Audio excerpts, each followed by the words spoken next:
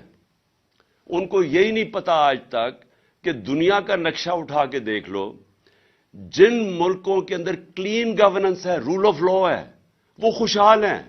اور جن ملکوں میں یہاں NRO دیا جاتا ہے بڑے ڈاکوؤں کو اور بیچارے چھوٹے چوروں کو پکڑا جاتا ہے, وہاں سارے ملکوں میں غربت ہے. رول آف لا کنیکٹڈ ہے خوشحالی کے ساتھ. دنیا کے اندر جدھر بھی خوشحالی آئی ہے پہلے رول آف لا آیا ہے. یہ ہو ہی نہیں سکتا کہ ملک میں ڈاکے مارے جائے, جو ایلیٹ ہو وہ اوپر بیٹھ کے ملک چوری کرے اور آپ سمجھے کہ ملک ترقی کر جائے گا. یہ کبھی نہیں ہوا. اور اگر یہ ہوتا تو یہ دونوں جو خاندان 30 سال اس ملک کے اوپر مسلط رہے ہیں تو ان کو ملک کو ٹھیک کر دینا چاہیے تھا. ان کے دور میں ہی تو سارے قرضے چڑھے ہیں. تو یہ کسی کا اگر خیال ہے, اور یہ سیلف سٹائل, کیونکہ بدقسمتی یہ ہے کہ جب آپ کے پاس اتنی پاور آ جائے جو ایک جنرل باجوہ کے پاس تھی, تو وہ سمجھتے ہیں وہ ہر فن مولا, وہ ہر چیز کے ایکسپرٹ بن جاتے ہیں. تو ہمیں لیکچر دیے جا رہے تھے کہ نہیں جی ان کو این آر او دے دو اور آپ صرف اکانومی پہ کانسنٹریٹ کرو. میں یاد ان کو کروایا کہ چائنا نے 450 وزیروں کو جیلوں میں ڈالا ہے, جو دنیا میں سب سے تیزی سے بڑھ رہی ہے اکانومی. اس کو کیا ضرورت پڑی تھی کہ 450 وزیروں کو پچھلے 7-8 سال میں جیلوں میں ڈالو. اس لیے رول آف لا کنیکٹڈ ہے. اور میں آپ کو یقین دلاتا ہوں کہ ہماری جو سب سے بڑی ریسورس ہے اوورسیز پاکستانی ہے. میرا ان سے سب سے دیر 30 سال تک رابطہ ہے. انہوں نے شوکتخانہ میں مدد کی, نمل یونیورسٹی میں, پی ٹی آئی کو جس کو فورن فنڈنگ کہتے ہیں, وہ اوورسیز پاکستانی مدد کرتے ہیں. وہ سب سے زیادہ جذبہ رکھتے ہیں. ان کی انویسٹمنٹ نہیں آتی پاکستان میں. وہ پلاٹس خرید لیتے ہیں لیکن انویسٹ نہیں کرتے انڈسٹری میں اور بزنسز میں, کیونکہ ان کو کانفیڈنس نہیں ہے. پاکستان کے انصاف کے نظام پہ کانفیڈنس نہیں ہے. اور میں مڈل ٹیئر انویسٹرز کی بات کر رہا ہوں, بڑے بڑے انویسٹرز نہیں. اور اگر ہمارے پاس 1 کروڑ میں سے میں کہتا ہوں 5 لاکھ پاکستانی بھی انویسٹ کرنا شروع کریں, آپ امیجن کریں کہ کتنی انفلو آگے ڈالرز کی ہمارے ملک میں. تو اس کے لیے کانٹریکٹ انفورسمنٹ چاہیے, اس کے لیے رول آف لا چاہیے, اس کے لیے ایک کانفیڈنس چاہیے ہمارے ملک کے انصاف کے نظام پہ. تو یہ کنیکٹڈ ہے خوشحالی سے. آپ نے میرے سے بار بار سوال پوچھتے جی آپ کے پاس کیا اس کا حل ہے, یہ جو آپ دلدل میں ملک پھنسا دیا. تو حل یہ ہے کہ پاکستان کو ایسے چلانا پڑے گا جو آج تک ہم نے نہیں چلایا. ہمیں وہ سٹیپس اٹھانے پڑیں گے. ہم نے کبھی رول آف لا اسٹیبلش نہیں کیا. مارشل لا آتا ہے تو وہ قانون توڑ کے آتا ہے. اور یہ جو 2 خاندان ہیں ان کی مجبوری ہے اداروں کو کمزور کرنا, کیونکہ چوری نہیں کر سکتے. اگر آپ کے ادارے مضبوط ہو یہ چوری کیسے کریں گے؟ جو اسرائیل کا پرائم منسٹر تھا اس کو پولیس نے آ کے اس کے اگینسٹ کرپشن کیس کر کے اس کو چارج کر دیا, کیونکہ وہ ان کے ادارے مضبوط ہیں. اور یہ نہیں کہ یہ جو یورپ کے اور یہ امریکہ کے لوگ ہمارے سے زیادہ ایماندار ہیں. وہاں کے ادارے ایسے ہیں کہ کوئی چوری نہیں کر سکتا. وہ اداروں کا خوف ہے ان کو. یہاں آتے ساتھ ہی سب سے پہلے تو ادارے ختم کیے. ہم نے اداروں کے اندر میرٹ لے کے آئے. انہوں نے آتے ساتھ ہی پہلے ایف آئی اے ختم کی, کیونکہ شہباز شریف کے کیسز تھے اربوں روپے کے, اس کو ختم کیا. اس کے اوپر آدمی, اور اس کا اب صرف کام ہے پولیٹیکل وکٹمائزیشن. پھر انہوں نے نیب ختم کی, اس کے ٹی ٹی کے کیس تھے اور ان سارے چوروں کے کیسز تھے. ساروں نے اپنے کیسز امینڈمنٹ نیب کر کے ختم کیے. اور انہوں نے وائٹ کالر کرائم پکڑنا ناممکن ہو گیا آج پاکستان میں. جو نیب امینڈمنٹس کیے ہیں آپ پکڑ ہی نہیں سکتے وائٹ کالر کرمنل کو. اور پبلک آفس ہولڈر, میں یہاں سے پیسہ چوری کر کے اپنے خاندان کے نام پہ رکھ دوں ایز پرائم منسٹر, مجھے کوئی نہیں پکڑ سکتا. اب میں پوچھ ہی نہیں سکتا کہ جی آپ کے بچے کس طرح اربوں پتی بن گئے ہیں, کیونکہ انہوں نے امینڈمنٹ پاس کر دی ہے. اوپر سے میں یہاں سے پیسہ چوری کر کے باہر بھیجوں اور پتہ بھی چل جائے کہ میں نے باہر ایک, جس طرح اسحاق ڈار کے پورے دبئی کے اندر وہ ٹاورز ہیں $100 ملین کے, پتہ ہی نہیں چل سکتا. میں اگر کہوں کہ جی وہ دبئی سے انفارمیشن آ رہی ہے $100 ملین کے ٹاور ہیں, انہوں نے کہا جی باہر سے جو ایویڈنس آئے گی وہ ان ایڈمیسیبل ہے. سو یعنی کہ آپ نے لائسنس دے دیا بڑے چوروں کو. تو میں پھر سے کہتا ہوں rule of law second step ہے, elections first, rule of law second step. تیسرا, یہ جو شوکت نے بات کی ریسٹرکچرنگ کرنی پڑے گی. یہ جو بڑے بڑے ہمارے گورنمنٹ کارپوریشنز ہیں ان کو ریسٹرکچر کرنا پڑے گا, کیونکہ یہ اتنا زیادہ پیسہ اس وقت کھا رہے ہیں. پھر ہماری جو گورننس سسٹم ہے اس کو بالکل اس میں چینجز لانے پڑیں گے, کیونکہ یہ بھی ایک, جب تک ہم اپنا گورننس سسٹم کو میریٹوکریسی نہ لے کے آئیں اور ساروں کو ڈائریکٹ کریں کہ نیشنل انٹرسٹ اس وقت کیا ہے, اور وہ ہے کہ ایکسپورٹس بڑھائیں اور اپنی آمدنی بڑھائیں, فیسیلیٹیٹ کریں, انویسٹرز کو کریں, یہ جو ایز آف ڈوئنگ بزنس کریں, جو ہم نے بڑی کوشش کی تھی. اسمال اور میڈیم انڈسٹری وہ بیک بون ہے,